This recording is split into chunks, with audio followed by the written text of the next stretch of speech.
అందరికీ నమస్కారం. పరమ పవిత్రమైన ఈ మాసంలో శివకేశవులు ఇద్దరిని ఒకేసారి ప్రసన్నం చేసుకునే మాసం ఇది. దానం అయినా, ధర్మం అయినా చేసే ప్రతి పూజకి ఒక అర్థం ఉంటుందండి ఈ మాసంలో.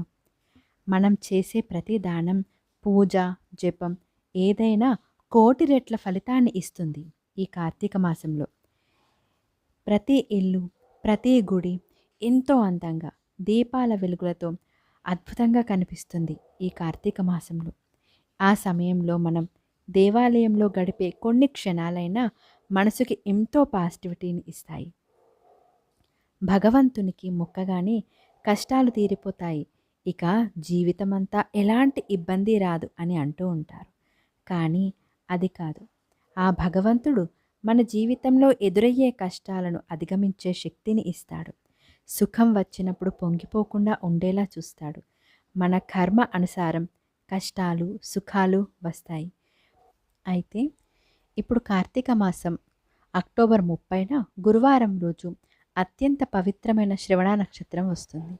కార్తీక మాసం శ్రవణ నక్షత్రం వచ్చే రోజున కోటి సోమవార వ్రతం చేసుకుంటారు.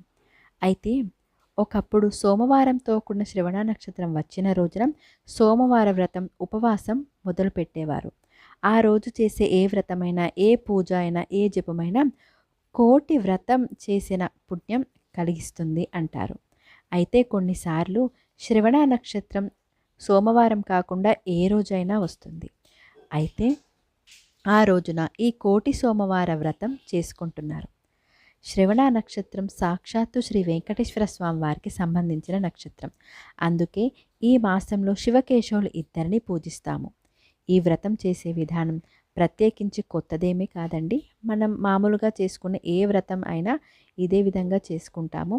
మన ఇంటికి దగ్గరలో ఏదైనా పుణ్యనదో లేదా సముద్రం ఉన్నా సరే, ఏమీ లేదు అనుకున్నామంటే మన ఇంట్లో గంగాజలం ఉంటుంది కదా, మనం స్నానం చేసే నీటిలో ఒక 2 చుక్కల గంగాజలాన్ని కలుపుకొని స్నానం చేస్తూ గంగే చ యమునే చైవ గోదావరి సరస్వతి నర్మదే సింధు కావేరి జలేస్మిన్ సన్నిధిం కురు అంటూ స్నానాన్ని ఆచరించి తులసమ్మ దగ్గర శివకేశవులను ఫోటోలు ఉంటే ఫోటోలు లేదా తులసమ్మ ఒక చిన్న ఉసిరి కొమ్మ తెచ్చుకొని ఆ రెండింటిని శివకేశవులుగా భావిస్తూ ఉసిరి దీపం పెట్టి లేదా ఆవు నెయ్యితో లేదా నువ్వుల నూనెతో దీపాన్ని పెట్టి ఆ స్వామికి మీకు తోచిన నామాలు, శివనామాలు కావచ్చు, నారాయణ స్తోత్రం కావచ్చు, లింగాష్టకం కావచ్చు, ఏదైనా సరే ఏదో ఒక నామాన్ని మీరు జపించి మీకు దగ్గరలో ఉన్న గుడిలో లేదా పేదవాళ్ళు, భిక్షం తీసుకునేవాళ్ళు ఎవరైనా సరే మీ స్వయం పాకం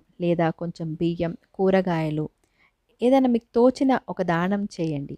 గుడిలో అయితే ఉసిరి దీపం, వత్తులు, ఆకాశ దీపానికి నూనె లాంటివి ఇస్తే మీకు ఈ ఒక్క మాసంలో మీరు చేసే ఈ దానం మీ జన్మ జన్మల పుణ్యాన్ని మీకు ఇస్తుంది. మీ పిల్లలు, మీ ఇంట్లో అందరూ ధనధాన్యాలతో సంతోషంగా ఉండేలా చూసుకుంటాడా భగవంతుడు. మీరు చేసే ఏదైనా కర్మ అనుసారం ఏదైనా పాపపుణ్యాలు చేసినట్టయితే వాటిని ఆ పాపాన్ని తగ్గించి మీ కర్మ అనుభవించే సమయాన్ని కాస్త తగ్గిస్తాడు. మీ పిల్లల వరకు మీరు చేసిన పాపం అనేది అంటకుండా చూసుకుంటాడా భగవంతుడు. కాబట్టి మీరందరూ కూడా ఈ వ్రతం చేసి శివకేశవుల కృపకు పాత్రులు అవుతారని మనసారా కోరుకుంటున్నాను. ఓం నమః శివాయ. ఓం నమో నారాయణాయ.